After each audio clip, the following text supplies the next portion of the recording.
আমার সাথে যে ঘটনাটা ঘটেছে সে ঘটনা প্রতিদিন অজস্র মানুষের সাথে ঘটছে। তুই বল তুই মুসলমান কি না। এইবারে আমাকে যেমন ওরা চেস করে আমারও মনে হয় যে এই এইটার সম্মুখীন আমি হব কেন, আমাদের মতো দেশে এরকম প্রশ্নের সম্মুখীন হতে হবে কেন। বলে যে তুমি কালো পাজামা পাঞ্জাবি কেন পরেছো। আমি বললাম এটা আমার চয়েস, আমি কালো পরতে পারি, লাল পরতে পারি, আমার যা ইচ্ছে তাই পরতে পারি। তো তখন আমাকে বলে তুমি কি মোল্লা। তো আমি নতি স্বীকার না করে পরিষ্কার জানাই যে হ্যাঁ আমি মুসলমান। স্টেশনে একটা শিব মন্দির রয়েছে, তার পাশে ছিল তৃণমূলের পার্টি অফিস। সরকার বদলের পর রং করে হয়ে গেছে বিজেপির পার্টি অফিস। তো হুলিগান্সরাও সেরকমই হয়েছে, তারাও রং বদলে নিয়েছে।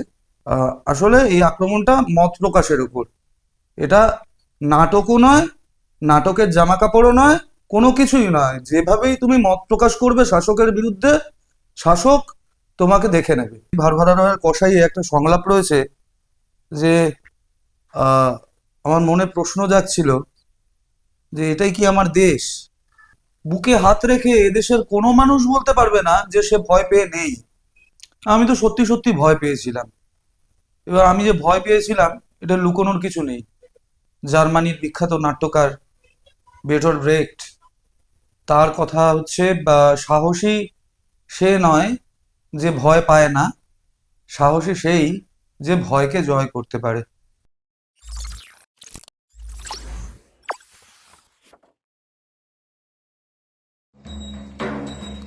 আমি মাংসের ব্যাপারী, হ্যাঁ আমি একজন কসাই। পেটের জন্য আমি ভেড়া পাঁঠার মাংস বিক্রি করি। সেই মন্ত্রী যে মানুষের জীবন নেওয়ার জন্য পুরস্কার দেন, পদোন্নতি ঘটান, পদক এবং পয়সা বিলি করেন পুলিশদের, তিনিই সরকার। আর পুলিশ আমাদের রক্ষক। এ সরকার যে কার, এ কাদের রক্ষা করে। অনন্তে লীন হতে হতে সেই বালকের জীবন আমায় তা বলে গেল। সেই সময় আমি বুঝলাম রাষ্ট্রই আসলে কসাই, রাষ্ট্রই আসলে কসাই। আক্রমণটা কার উপর নামলো? নাট্যকর শুভঙ্করের উপর নাকি প্রতিবাদী যুবক শুভঙ্করের উপর? না, আক্রমণটা নাট্যকার শুভঙ্করের উপর নয়, নাট্যকার নাট্যকর্মী শুভঙ্করের উপর নয়, প্রতিবাদী যুবক শুভঙ্করের উপর নয়। আক্রমণটা নামলো আমার দেশের জনতার ওপর, যে জনতা স্বাধীন মত প্রকাশে বিশ্বাসী, সংবিধানে বিশ্বাসী, সার্বভৌমত্বে বিশ্বাসী, বহু মত, নানা ভাষা, নানা মত, নানা পরিধানে বিশ্বাসী। আক্রমণটা আমাদের ভারতীয় সংস্কৃতির ওপর, আমাদের চেতনার উপর হলো। ঠিক ঘটনাটা কি ঘটে এবং কোন জায়গায় কোন সময়? ঘটনা ঘটে বলতে ঘটনা তো প্রতিনিয়ত ঘটেই চলেছে। আমার সাথে যে ঘটনাটা ঘটেছে সে ঘটনা প্রতিদিন অজস্র মানুষের সাথে ঘটছে। আমার ঘটনাটা ঘটেছে শ্যামনগর স্টেশনে। আমি নাটকের শো করে ফিরছিলাম শিয়ালদা ইস্টার্ন লাইব্রেরি থেকে। শিয়ালদা থেকে আমি ট্রেনে উঠি এবং আমরা এক একজন এক এক দিকে থাকি। আমি শ্যামনগর স্টেশনে নেমে যাই। ফিরতে কিছুটা রাত হয়েছিল। তো স্টেশনে নামার পরে আমি 1 নম্বর প্ল্যাটফর্ম দিয়ে বেরিয়ে এসে একটা লেন রয়েছে যেটা দিয়ে চৌরঙ্গি, শ্যামনগর চৌরঙ্গি মোড়ে যাওয়া যায়, যেখানে পাবলিক ভেহিকেল গুলো পাওয়া যায় আর কি। তো আহ, আমার রাত হলে আমি শ্যামনগর হয়ে যাতায়াত করি। অন্য সময় আমি ইছাপুর হয়েও যাতায়াত করি। আমার বাড়িটা ইছাপুর শ্যামনগরের মাঝামাঝি, লেনিননগর জায়গাটার নাম। তো আমি যখন এগোচ্ছি আহ, ওই সিঁড়ি দিয়ে 1 নম্বর প্ল্যাটফর্মের সিঁড়ি দিয়ে জাস্ট ওই লেনটায় যখন নামি, তখন তার ডান পাশে একটা ব্লাইন্ড লেন রয়েছে। সেটা একরকম ভাবে দুষ্কৃতীদের ডেন। আহ, তার ঠিক ওই পাশে মানে উত্তর পাশে স্টেশনে একটা শিব মন্দির রয়েছে, তার পাশে ছিল তৃণমূলের পার্টি অফিস। সরকার বদলের পর রং করে হয়ে গেছে বিজেপির পার্টি অফিস। তো হুলিগান্সরাও সেরকমই হয়েছে, তারাও রং বদলে নিয়েছে। তো সেরকমই কিছু হুলিগান্স, তারা আহ, দুষ্কৃতী আর কি, তারা এগিয়ে আসে এবং এগিয়ে এসে আমাকে প্রশ্ন করে বা আমার ধর্ম নিয়ে। যে কি ধর্ম আমার। না, প্রথমে কোথায় থাকো ইত্যাদি প্রভৃতি জিজ্ঞেস করছিল। আমি ভাবলাম কেন হঠাৎ করে এরকম ভাবে কোথায় থাকি ইত্যাদি জিজ্ঞেস করছে, ওদের উত্তরই বা দেবো কেন। তারপর বলে তোমার ধর্ম কি। তারপরে আমি বলি যে কেন বলো তো, তোমায় কেন বলবো। বলে যে তুমি কালো পাজামা পাঞ্জাবি কেন পরেছো। আমি বললাম এটা আমার চয়েস, আমি কালো পরতে পারি, লাল পরতে পারি, আমার যা ইচ্ছে তাই পরতে পারি। তো তখন আমাকে বলে তুমি কি মোল্লা। তো আমি বলি মানে মোল্লা আবার কি। মানে কেন্দ্রীয় বাহিনীরও কালো পোশাক রয়েছে, কেন্দ্রীয় বাহিনীর সব যারা রয়েছে তারা সবাই কি মুসলমান নাকি, বিভিন্ন ধর্মাবলম্বী লোকজন রয়েছে, কালো পোশাক যে কোনো মানুষ পরতে পারে। তো বলে তুই বল তুই মুসলমান কি না। এইবারে আমাকে যখন ওরা চেস করে আমারও মনে হয় যে এই এইটার সম্মুখীন আমি হব কেন, আমাদের মতো দেশে এরকম প্রশ্নের সম্মুখীন হতে হবে কেন। আমি মুসলিম না হিন্দু না বৌদ্ধ, রাস্তায় যে কারোর কাছে আমাকে পরিচয় দিতে হবে। তো আমি বলি যদি মুসলিম হই তো কি হবে। বলে যে বল তুই কি। তো আমি নতি স্বীকার না করে পরিষ্কার জানাই যে হ্যাঁ আমি মুসলমান। তো এটা বলার পরেই তারা অ্যাটাক করে এবং প্রথম ঘুষিটি আমার চোখে, আমার চোখে প্রায় দৃষ্টিশক্তি আবছা হয়ে যায় এবং তারপরে ক্রমাগত মারতে থাকে ওই লেন জুড়ে, অন্ধকার ওই গলিটা, ওইখানে জুড়ে মারতে মারতে মারতে মারতে আমায় নিয়ে গিয়ে একটা জায়গায় গিয়ে আমি পড়ে যাই। এবং ওরা তারপরেও ঘুষি লাথি মাথায় ঘাড়ে মারতে থাকে। তারপর আমি ওখানে বেশ কিছুক্ষণ ফেন্ট হয়েছিলাম, সেন্সলেস হয়ে পড়েছিলাম। তারপর যখন জ্ঞান ফেরে তখন দেখি যে আশপাশে আর কেউই নেই, কোনো টোটো অটো কিছু নেই, লাস্ট ট্রেন চলে গেছে। ইনফ্যাক্ট আমি শেষ ট্রেনের আগের ট্রেনে ফিরেছিলাম।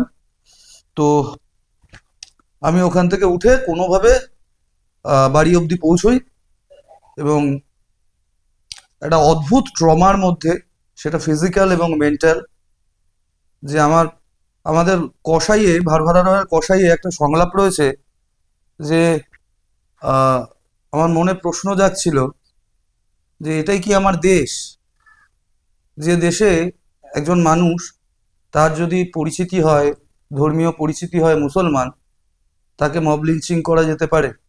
এর আগেও তৃণমূল আমলে আপনাদের নাটকের বিষয়বস্তুর জন্য আপনাদের উপর আক্রমণ এসেছে। হ্যাঁ, এরবার আসলে হচ্ছে আপনার নাটকে ব্যবহৃত পোশাকের উপর। এইটাকে কিভাবে দেখছেন, যে ভয়ের একটা বৃত্ত হয়, আমরা জানি ভয় তৈরি করার একটা নির্মাণ চলছে, তার একটা বৃত্ত সম্পূর্ণ হচ্ছে। আগে নাটকের বিষয়বস্তু ছিল, আজকে সেটা নাটকের পোশাক। এইটাকে কিভাবে দেখছেন, কিভাবে মোকাবিলা করবেন? না আমি একটু সংশোধন করে দিই, ওটা নাটকের পোশাক ওটা ছিল না। নাটকের পোশাক আমরা যেটা পরি সেই পোশাকটা আমাদের কস্টিউম, তো আমরা কস্টিউমটা খুলে রেখে দিই, রেখে সাধারণ পোশাক পরেই বাড়ি ফিরি। তো আমাকে আমার একটা বন্ধু ওই কালো প্যান্ট আর পাঞ্জাবিটা কিছুদিন আগে উপহার দিয়েছিল। তো আমি ওটা কিছুতেই ছাড়তে পারছিলাম না, এত ভালো লাগছিল আমার পড়তে। হুম। তো আমি ছাত্রদের মিছিলে ওইটা পরেই গিয়েছিলাম। হুম। এই যে শিয়ালদা টু ধর্মতলা যে মিছিল হলো হুম। শিক্ষামন্ত্রীর পদত্যাগের দাবিতে, তো সেই দিন আমি ওই পোশাকটা পরেই ফিরছিলাম। তো আহ, পোশাক বা বিষয়বস্তু এগুলো আসলে বিষয় নয়, বিষয়বস্তু নিয়ে আমাদের নাটক বন্ধ করে দেওয়া হয়েছে। তারও আগে আমরা যখন একাডেমির গাছতলার আঁকড়া করতাম, তখন থেকে রবীন্দ্র সদন থেকে ফেরার পথে দমদমে আহ, কোনো এক মন্ত্রী, তিনি ছিলেন তখন মাননীয় মন্ত্রীর গুন্ডা বাহিনী আমাকে মারধর করে। আসলে এই আক্রমণটা মত প্রকাশের উপর, এটা নাটকও নয়, নাটকের জামা কাপড়ও নয়, কোনো কিছুই নয়। যেভাবেই তুমি মত প্রকাশ করবে শাসকের বিরুদ্ধে, শাসক তোমাকে দেখে নেবে, শাসকের তুমি চক্ষুশূল হয়ে যাবে। এবার আপনি যদি বলেন যে শাসক বাহিনী কি সরাসরি আক্রমণ করেছে, আপনি এটা প্রমাণ করতে পারবেন না, আমি প্রমাণ করতে পারবো না, কিন্তু শাসক বাহিনীর যে সংস্কৃতি, সেই সংস্কৃতি এমনভাবে মাস কালচারে পরিণত হয়েছে, তাতে মুসলিম বিদ্বেষ, তাতে দলিত বিদ্বেষ, তা এই নারী বিদ্বেষ, এইগুলো এমন একটা জায়গায় গিয়ে পৌঁছেছে, তারই ফল এই ধরনের মারধর। এমনকি শাসক দলের বিভিন্ন নেতৃত্বরা এবং মুখ্যমন্ত্রী খোদ বলছে যে সেকুলারিজম চলবে না। হ্যাঁ, মুখ্যমন্ত্রী তো একই সাথে বলছে সেকুলারিজম চলবে না, আহ, তার মানে আমাদের সংবিধানও চলবে না, এবং একই সাথে তিনি বিরোধী যে সমস্ত দল, বিরোধী যে সমস্ত মত, সেগুলোকে যেভাবে খণ্ডন করছেন, এবং তাদেরই গুন্ডা বাহিনী যেভাবে আক্রমণ করছে চারিদিকে, সেটা যে পার্টিরই হোক না কেন, ধরুন ডিম থেরাপি বা পুলিশ কোনো বিচার ছাড়াই একজনকে অভিযুক্ত নয়, তাকে দুষ্কৃতী হিসেবে বলে প্রমাণ হওয়ার আগেই তার কোমরে দড়ি বেঁধে বাজারে ঘোরাচ্ছে। সে যত বড় তোলাবাজ হোক, যাই হোক আর তাই হোক, একটা তো আইন রয়েছে, দেশের একটা আইন রয়েছে, একটা বিচার ব্যবস্থা রয়েছে। সেই বিচার ব্যবস্থাকে সম্পূর্ণ ধ্বংস করে দিতে চাইছে এই বিজেপি আরএসএস এর মৌলবাদী, ব্রাহ্মণ্যবাদী, মনুবাদী সরকার। আচ্ছা, অপরদিকে যদি এর মোকাবিলার প্রশ্নে আসি, আপনারা বহু রাজনৈতিক সংগঠনের নানান কর্মসূচিতে গিয়ে পারফর্ম করেছে। একটা ছোট্ট ঘটনার কথা বলি, এই অঞ্চলেই একবার নাটক করতে এসেছিলেন। হ্যাঁ সেইখানে একটি পুলিশের দৃশ্য আছে যেখানে পুলিশ কসাইকে তুলে নিয়ে যাচ্ছে, হ্যাঁ হ্যাঁ নিয়ে যেতে আসছে। হ্যাঁ হ্যাঁ এরকমও আমরা দেখেছি পাশে চায়ের দোকানে বসা লোকগুলি যখন সেই নাটকটি দেখছিল উঠে বাধা দিতে আসছে পুলিশকে। হ্যাঁ এই দৃশ্য আমরা দেখেছি। হ্যাঁ সেই জায়গা থেকে যে এই যে মানুষের সাথে আপনারা প্রতিনিয়ত একটা স্পর্শ তৈরি হচ্ছে কিংবা একটা আবেগ তৈরি হচ্ছে, সেই রাজনৈতিক সচেতন মানুষগুলোকে, সংগঠনগুলোকে কতটা আপনাদের পাশে পেলেন? যতটা সক্রিয় হওয়ার প্রয়োজন ছিল ততটা হলো? আসলে কতটা প্রয়োজন, এইটার কোনো নেই, লিমিটেশন নেই। প্রয়োজন তো এই রাজ্যের সরকার, কেন্দ্রের সরকারকে উল্টে দেওয়া, গণ অভ্যুত্থান হওয়া। প্রয়োজন তো বিপ্লব হওয়া। বিপ্লব শব্দটা আমরা খালি উচ্চারণই করে গেলাম, কাজে প্রয়োজনের কোনো শেষ নেই। এবারে আমার এই ঘটনা ঘটার পরে নাট্যকর্মীরা, সংস্কৃতি কর্মীরা, সমাজকর্মী, মানবাধিকার কর্মী, বিজ্ঞান কর্মী, বিভিন্ন ফ্র্যাটার্নিটির লোকজন তাদের নিজস্বভাবে কখনো প্রতিবাদ সভা করে, কখনো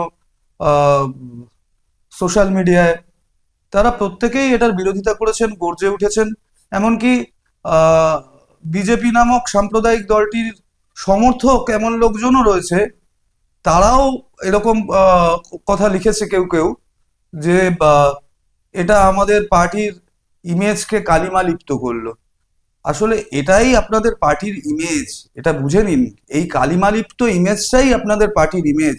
আপনাদের পার্টির অভ্যুত্থানই হচ্ছে বাবরি মসজিদ ভেঙে, আপনাদের পার্টির অভ্যুত্থানই হচ্ছে মুসলিম পিটিয়ে, গণহত্যা করে।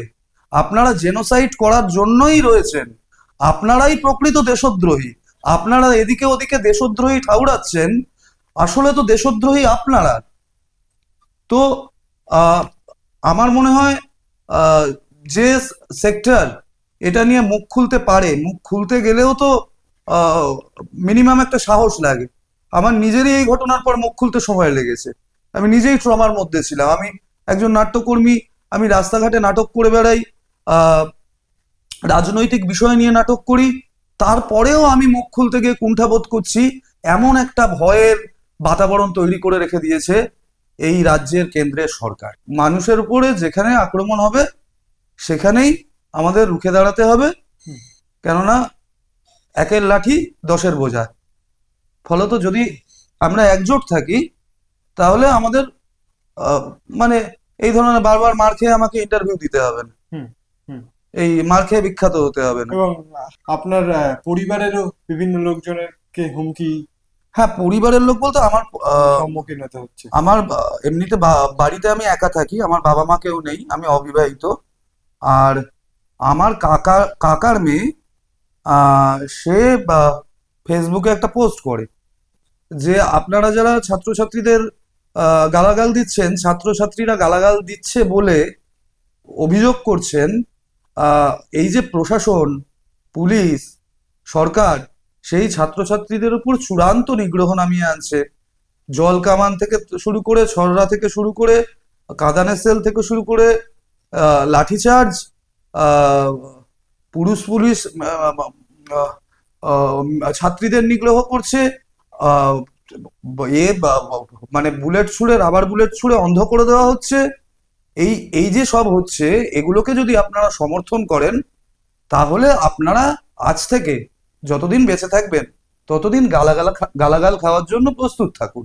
হুম অত্যন্ত মার্জিত ভাষায় হুম একটা পোস্ট ও করেছিল আমার বোন, এবং সেই পোস্টে আমি কমেন্ট করেছিলাম যে তুই যে আমার বোন সেটা আমার গর্ব হয়। হুম এবং সেখানে আহ, এই আইটি সেল, বিজেপি, আরএসএস, অমুক তমুক বিভিন্ন লোকজন এসে নানা রকম কুরুচিকর মন্তব্য করে আমার জন্ম, আমার বোনের জন্মস্থান, আহ, বোনের সাথে আমার সম্পর্ক, কুরুচিকর মন্তব্যের মধ্যে দিয়ে তারা যা খুশি তাই বলতে থাকে।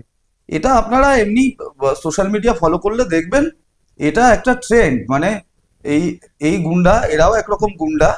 এরা একরকম গুন্ডা হচ্ছে মারে, হুম আর একরকম গুন্ডা হচ্ছে করে, মানে কটু কথা দিয়ে হুম আহ, করে, মানে মনোবল ভেঙে দেওয়ার চেষ্টা করে, হুম যাতে এ আর কোনো পোস্ট না করে, যাতে লজ্জায় পড়ে যায়। হুম তারা বুঝতে পারে না এটা তাদেরই লজ্জা। হুম এবং এরা তো অ্যাপয়েন্টেড, এরা, এদের জন্য বিজেপি, আরএসএস প্রচুর পরিমাণে টাকা খরচ করে, এদের মাইনে দিয়ে রাখা হয় এই কথাগুলো বলার জন্য। হুম এবং এগুলোর, মানে এই যে কমেন্ট গুলো, এগুলো সেট করা আছে যে এই হলে এই হবে, এই হলে এই হবে। আমি জানি না এগুলো অটোমেটিক হয়ে যায় কিনা।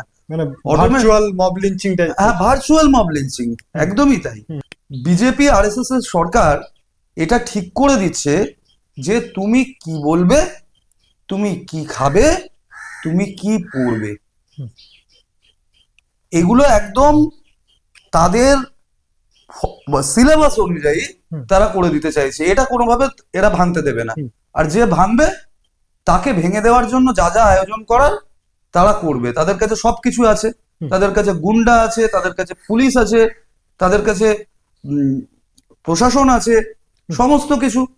এমনকি তাদের কাছে আইনও আছে। হুম তাদের কাছে এমন আইন রয়েছে যে আইনে অপরাধ প্রমাণ না করেই তাকে অ্যারেস্ট করে নেওয়া যায়। হুম যদি ওই গুন্ডা দমন আইন বলে যেটা এখনো বলছিল, ওটা আইনে পরিণত হয়নি আইনে পরিণত হয়নি, কার্যকর হয়নি, কিন্তু ওরা গুন্ডা দমন আইন বলে কিন্তু বলে অনেক কিছু চালাচ্ছে। করে নিয়েছে, হুম ভাওতা দিয়ে করে নিয়েছে অনেক কিছু। একটা এটা ভয়ের পরিবেশ তৈরি করেছে সবার। ভয়ের পরিবেশ তো সাংঘাতিক মানে ভাবে এখান তৈরি থেকেই হয়েছে। একটা ইতিবাচক দিক, মানে আপনার ক্ষেত্রে আমরা দেখলাম আপনার উপর আক্রমণ হওয়ার পর আপনার একটা ফেসবুক পোস্ট দেখি, যেখান থেকে আমরা বুঝতে পারছিলাম আপনার কোথাও মনোবলটা ভেঙে গিয়েছে, কিছুটা ভয় পেয়েছেন। তারপরে আরেকটি পোস্ট দেখি যেখানে আপনি আবার একটা সাহসের নির্মাণ করলেন কিংবা সাহসের পুনরুদ্ধার করলেন। এই প্রক্রিয়াটা কিভাবে করলেন? মানে এইটা খুব আশাজনক আমাদের কাছে মনে হয়েছে এই সময় দাঁড়িয়ে। আমি তো সত্যি সত্যি ভয় পেয়েছিলাম। এবার আমি যে ভয় পেয়েছিলাম, এটা লুকোনোর কিছু নেই। আমি এটা থিয়েটার থেকেই শিখেছি। আমাদের থিয়েটারের একজন আহ, জার্মানির বিখ্যাত নাট্যকার বেটর ব্রেক্ট, তার কথা হচ্ছে, সাহসী সে নয় যে ভয় পায় না, সাহসী সেই যে ভয়কে জয় করতে পারে। আরো একটা কথা আছে তার, সেটা হচ্ছে দুর্ভাগা সেই দেশ যে দেশে বীরের বীরের প্রয়োজন প্রয়োজন হয়। হয়। হুম তো আমি তো বীর নই, আমি একজন সাধারণ মানুষ, আমি একজন নাট্যকর্মী, সংস্কৃতি কর্মী। হুম আমি তো ভয় পাবোই। এবার ভয় পেয়ে দেওয়ালে পিঠ থেকে গেলে তো হবে না, আমাকে ভয়কে জয় করে আবার এগিয়ে যেতে হবেই। আবার আমায় মহড়া কক্ষে গিয়ে আহ মহলায় অংশগ্রহণ করতে হবে, আবার আমায় নতুন নাটক তৈরি করতে হবে, অজস্র মানুষ, তাদের সাথে আমাকে ইন্টারাক্ট করতে হবে। তাদের ভয়, সেই ভয় কিভাবে কাটবে সেই দায়িত্ব আমাকে নিতে হবে। কাজে আমি ভয় পেয়ে থাকলে তো হবে না। হুম তো আমি সেই জন্য ভয়টাকে জয় করার চেষ্টা করেছি। ভয় যে আমি এখনো পেয়ে নেই তা নয়। হুম বুকে হাত রেখে এদেশের কোনো মানুষ বলতে পারবে না যে সে ভয় পেয়ে নেই। তার কারণ এই ভয়ের বাতাবরণটাই তৈরি করে রাখা হয়েছে। ভয় পেতে আপনি বাধ্য। এই ভয়টাকে কি করে মোকাবিলা করবেন, হুম সেই পথটা আপনাকে খুঁজতে হবে। হুম। এই আপনারা আবার নাটকে ফিরে যাবেন, নাটক করবেন, নতুন কিছু নাটক করছেন এবং কবে কোথায় শো আছে যদি একটু আমাদের বলতেন। হ্যাঁ, নাটকে ফিরে যাব বলে কোনো কথা নেই, নাটকেই আছি, আচ্ছা। নাটকেই থাকবো। হুম। আহ আসলে নাটক হচ্ছে আমাদের অভিব্যক্তি। হুম। যে মানুষ যেভাবে নিজেকে অভিব্যক্ত করতে পারে, যে মানুষ নিজের কথা যেভাবে বলতে পারে। আমরা এই মুহূর্তে দুটো নাটক করছি, একটা হচ্ছে কবি ভারভারার কসাই, আর একটা হচ্ছে লোহার কুড়ুল। হাই মাস্টার, হাই মাস্টার, চল ডাস্টার, স্কুলে গিয়ে পড়াচ্ছি, সেটা পার্টি, লেকচারাটি, তোর মতো মারলে একটি, হে মাস্টার, চল ডাস্টার, স্কুলে গিয়ে পড়াচ্ছি, সেটা পার্টি, লেকচারাটি, তোর মতো মারলে একটি, ক্লাসরুমে গিয়ে শুধু ছাত্র পেটাচ্ছিস, ছাত্রে রে ডিস্টারে, হে মাস্টার, চল ডাস্টার। আগামী 15ই আগস্ট কল্যাণী বাতাস বাড়িতে আমাদের নাটক, জনগণ মনর নাটক ভারভারা রাওয়ের কসাই অভিনীত হবে। আপনারা আসবেন, দেখতে আসবেন, প্রয়োজনে বকতে আসবেন, কথা বলবেন, মত তৈরি হবে, অমত তৈরি হবে, নতুন পথ তৈরি হবে। মারতে আসবেন না, হামলা করবেন না, জুমলা করবেন না। ভালো থাকবেন।